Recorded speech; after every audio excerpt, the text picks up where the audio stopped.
When do you know when you're in love? For me, it just sort of happened one day. Well, no, that can't be right.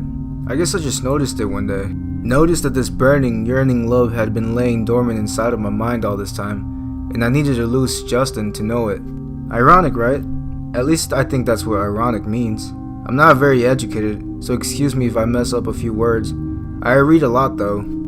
I've been with Justin for a long time, but most of that time I spent resenting him. Resenting him for taking over my life, for being so needy. I said I love you every morning and every night, but I never meant it. In fact, I hated saying it. It didn't feel right, but I did it anyway. I had to. He needed me to, and I needed him to take care of me. I needed him to feed me, clothe me, keep me safe. I was being selfish. I didn't know it at the time. Now that he's gone, I don't know what to do. I'm worthless. I'm selfish. I'm nothing without him. The moment I knew I loved him happened Tuesday morning. It started out just like every other morning. I served him his breakfast and I sat in my chair. I watched him hungrily inhale the eggs and bacon I had made for him, a piece of egg precariously dangling off the end of his beard. I sipped my glass of water. We listened to the radio, like every morning before this. Every morning. Isn't it just crazy that the minute before your life changes is just like any other minute, indistinguishable from the millions before it? Like the first cell that decided to mutate in the otherwise primordial soup that had sat unchanged for billions of years. Poof. Nothing will ever be the same again.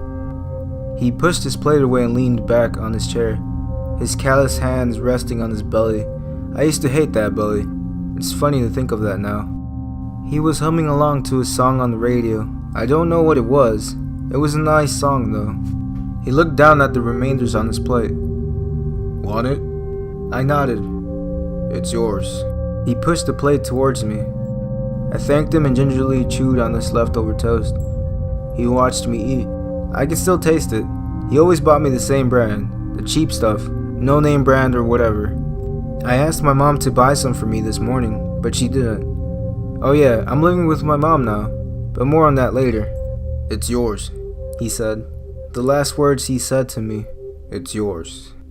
Such a silly thing, but those two syllables keep replaying in my head. I'm yours is what he meant. I'm not just his, but he is mine too. How did I not know? How was I so blind for so many years? We had a baby a while back, a boy. I named him Jasper. I couldn't keep him, and I hated Justin for it, but he was right. He couldn't afford another mouth to feed. I had to give Jasper up for adoption. He said a nice family in Australia adopted him. I think about him sometimes. I really hated Justin after that. I loved the idea of having a child, a playmate, someone to keep me company. My whole life was Justin, and I wanted something for myself. But I was being selfish. So selfish. Oh, I'm just cringing thinking about it. It's yours. There was a hard, loud knock at the door, which was unusual because Justin rarely had visitors, and those few times he did, they weren't very nice. I was afraid it was one of them. Justin stood up and looked at me. I shrugged. He gestured for me to stay quiet. I obeyed. He's brought other girls home a few times. It was always late. He would always be drunk, and it would always be after I was being disrespectful. The first time it happened, I was sleeping when I heard the commotion upstairs.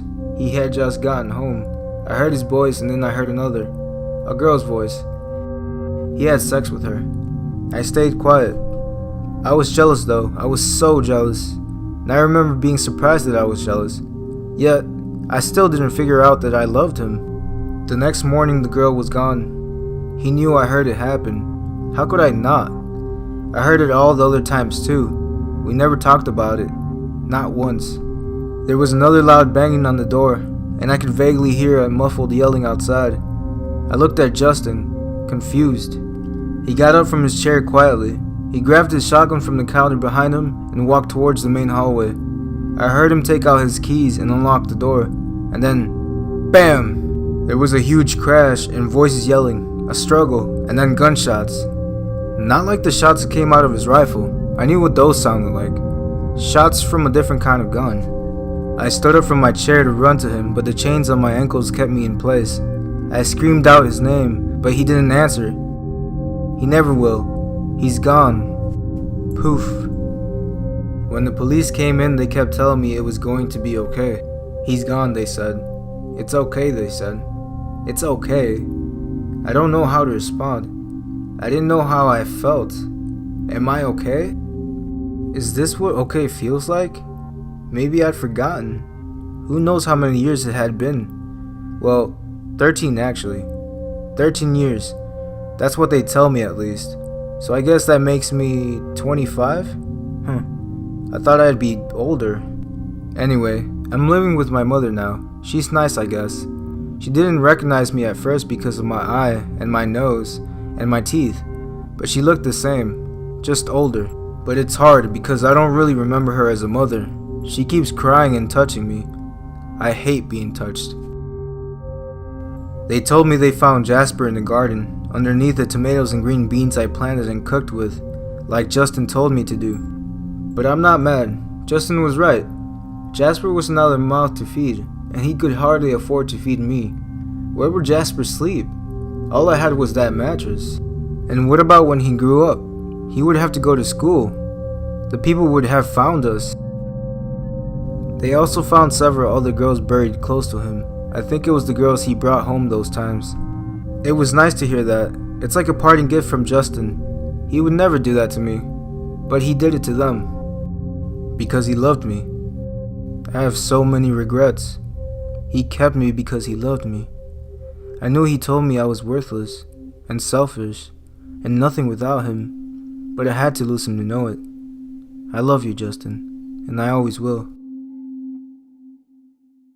Thanks for listening, guys. If you'd like to hear more from us here at Twisted Tale, please feel free to like, comment, and subscribe, and make sure to turn on notifications by clicking the bell.